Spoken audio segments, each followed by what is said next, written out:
Hello everyone, and welcome to Warwick Creek Homestead near Troy, Alabama.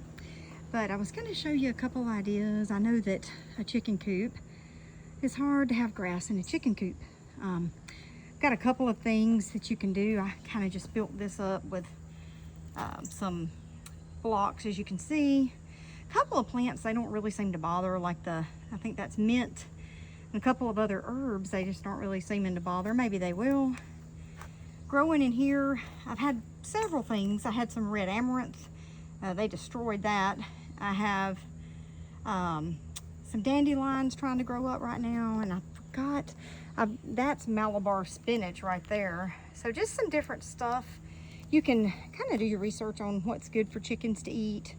And because I do let them free range 2 hours a day while I'm out here, but it's just, you know, hard to let them do that all the time because you're afraid of the predators and this and such and that and such. I downloaded a plant app, and I'm trying to remember what this plant is called. They don't seem to eat it a lot, but it's like Mexican something another. I will have to look that up. It's they don't eat it, but it's a good little plant. I guess nothing seems to kill it. But what I really want to talk about is over here. This is one of those dog kennel fences. There's one of my girls, Eggly. Hi, Eggly. They're free ranging right now, but this is one of those dog kennel fences, and I just took some landscaping pegs and secured it into the ground. And then over here, I just took like some metal zip ties and just kind of tied that onto it. It's really just meant right now to keep the chickens out of this area. I've got some dill growing, some sunflowers, red amaranth. I have got some comfrey seeds planted in here, which I know this kind will be invasive, but I don't really care because it's out here in the chicken coop, so great, they can just have at it. But comfrey's great for your chickens. The red amaranth is good for them as well, especially as it gets on up, the grain that you can harvest from it.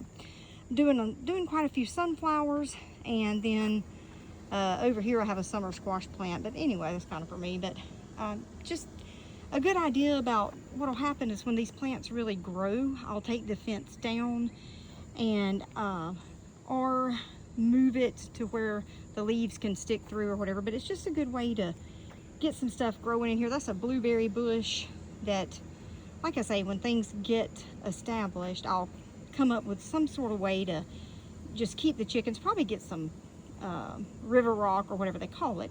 I was going to show you this because I wanted some garden cloches. I believe that's the way to say it, but they're extremely expensive, in my opinion. If you go on Amazon, they're like $100 for a pack of 6, and I'm like, you've got to be kidding me. So what I did is I went to the Dollar Tree. I guess now the $1.50 tree, as prices have risen, and these are these mesh trash baskets. They have them in black, white, whatever. And then I just took some snips and snipped out the top there. It's not hard to do at all. And you have a perfectly acceptable cloche for about $1.50 a piece. So that's another good idea. And what I may just do is get those, put them on top of my plants as they get more established, and you know, that way it'll protect the root system, and much cheaper price than Amazon. But anyway, another thing I'm doing, this is a little mini greenhouse that I set up. I'm trying to, like, yeah. What I'll do sometime in here, it looks really bad right now because I've let the chickens in here, but I will just grow a bunch of stuff in here that's good for them. Marigolds or calendulas or whatever.